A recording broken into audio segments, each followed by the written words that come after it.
I bring greetings from the U.S. Cooperative Movement and from my members of the U.S. Overseas Cooperative Development Council. We're an organization of 9 U.S. cooperatives that have been doing cooperative development in the developing world for over 50 years. Our focus is income and job creation, democracy building, gender equality, and food security, all things that cooperatives excel at. And I want to talk today about, the title of my presentation is Trade, Not Aid, Redefining the Development Paradigm. If our goal, and we've been talking about this today, is to improve the lives of smallholder farmers, that's our ultimate goal, increase their incomes, give them more opportunity to participate in the market, and we believe that fair trade is the market to improve the incomes of these farmers, and that we all agree that cooperatives are a business model that makes the fair trade, the ability for fair trade to be successful, then it's easy to draw the conclusion of we need more co-ops. And so that's what I'm going to focus my attention on today, about why we don't have more co-ops in the developing world. There are a lot of co-ops there now, but we have a lot of people who could utilize cooperatives or help existing cooperatives to grow. We're here at this conference because the United Nations has declared 2012 as the International Year of Cooperatives with the theme, Cooperative Enterprises Build a Better World. Now, every time I say that, it runs through my head. Can you think about another saying that the United Nations might come out with, another theme for International Year? Capitalist businesses build a better world. It just doesn't ring quite as true. And after the recent recession that we've had, I think there'd be a lot of people who would have something to say about that. October 16th was also World Food Day. The UN and the Food and Agriculture Organization has recognized the significance that cooperatives play. For World Food Day, the theme was Agriculture Cooperatives, Key to Feeding the World. And this conference builds upon those initiatives with the theme Cooperating for a Fair World and the role cooperatives play in bringing economic and social justice to billions of people. However, the fact remains that for billions of people, this world is not fair, and billions go without enough food, water, education, healthcare, and shelter every day, something that we take for granted. So I'd like to focus on the first of those necessities, food, and the need to redefine the development paradigm and to move from aid to trade. What I don't think is widely recognized with policymakers and probably the general public, that the current approach to economic development in the developing world will never achieve the goal of feeding the world's population and food security. There's a massive gap between the billions of people without enough to eat and the global market. The global economy, as currently organized, has proven that it can't generate enough income for the world's population today and little prospect for significant progress in the future. This dilemma is now being highlighted by a number of world leaders. The World Health Organization defines food security as having 3 facets: food availability, food access, and food use. Food availability is having available sufficient quantities of food on a consistent basis. Food access is having sufficient resources, both economic and physical, to obtain appropriate foods for a nutritious diet. And food use is the appropriate use based on knowledge of basic nutrition and care, as well as adequate water and sanitation. The FAO, the Food and Agriculture Organization, adds a 4th facet, the stability of the first 3 dimensions of food security over time. Now, right now, we have 1 billion people who are chronically hungry due to extreme poverty, while up to 2 billion people lack food security intermittently during a variety of degrees of the year. Recent studies have found that the world will need to produce 70 to 100% more food by 2050 to feed the estimated 9 billion people that will live in the world. Every expert agrees that we cannot feed 9 billion people on this planet unless smallholder farmers around the world, and especially those in Africa, produce more food. And there's further agreement that collective action of farmers is the only way for these farmers to achieve enough size and scale to access markets. Globally, we are in a situation right now of a classic market failure. The market has failed to produce enough jobs, income, and food to feed this nearly 1 billion people, and little prospect of doing so in 2050.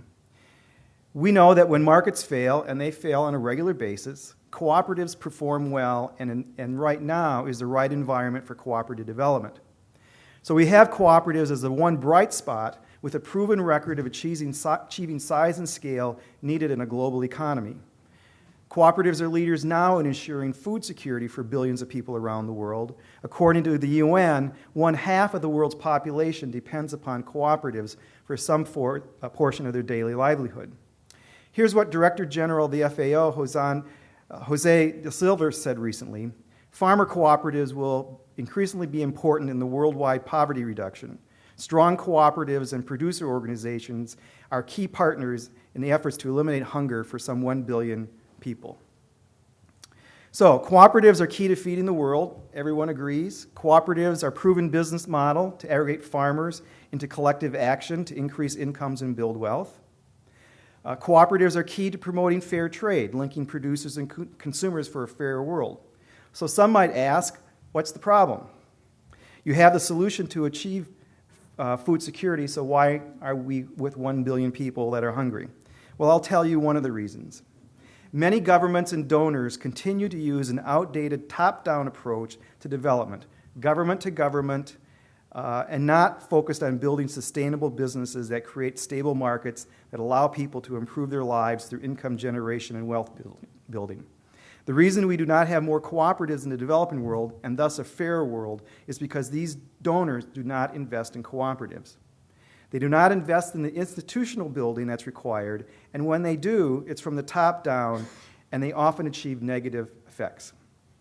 Most economic development assistance is provided directly from donors to national governments in the developing world and multilateral organizations such as the World Bank, and they fail to give the smallholder farmers the tools to access markets.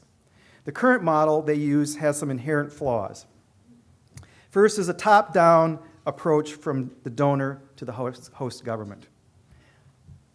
The U.S. federal government gives money to a government in Africa. The government uses that to provide assistance, supposedly for smallholder farmers. Often it's a giveaway. It's not an investment in an institution, a sustainable activity.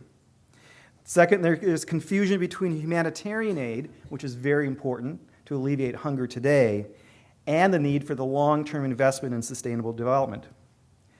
Third, there's focus often on short-term gains.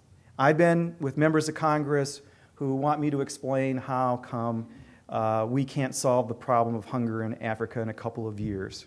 And it's very frustrating to say, well, because, Mr. Congressman, you put a restriction on the funding you're giving for Africa that it has to be spent in 1 year and the benefits have to be generated within 3 years.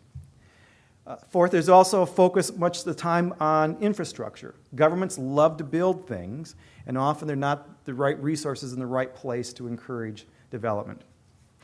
And the last is, many times these governments use cooperatives and farmers associations as conduits. Money is provided to the government. They want to get assistance to the farmers, so it's easy to give them free fertilizer, free seed, rather than investing in an institution or a sustainable development effort. But it's this top-down approach that's particularly troublesome. The late Nobel Prize winner in economics, Elinor Ostrom, clearly identified the top-down and centralized assistance tends to promote rent-seeking behavior and a dependency from external incentives. This appears to be the scenario in many developing countries. I recently was in a meeting with our U.S. government, and we were talking about cooperatives and development, and they cited a report that said over the past 10 years, the U.S. federal government has put $3 billion into cooperative development in Africa. And those of us sitting around the table who work on a daily basis in cooperatives said, where'd that money go? Well, when you dig down deeper, it was just what I had explained. Money to host governments to provide as a pass-through to farmers, not focused on sustainable development. Professor Ostrom would also argue that in the absence of external capital and initiatives, farmers do seldom self-organize. In other words, under a bottom-up decentralized governance, cooperatives are less likely to emerge and tend to remain small enterprises. This is what the World Bank defined as the equity efficiency dilemma of cooperative organizations. So what to do then?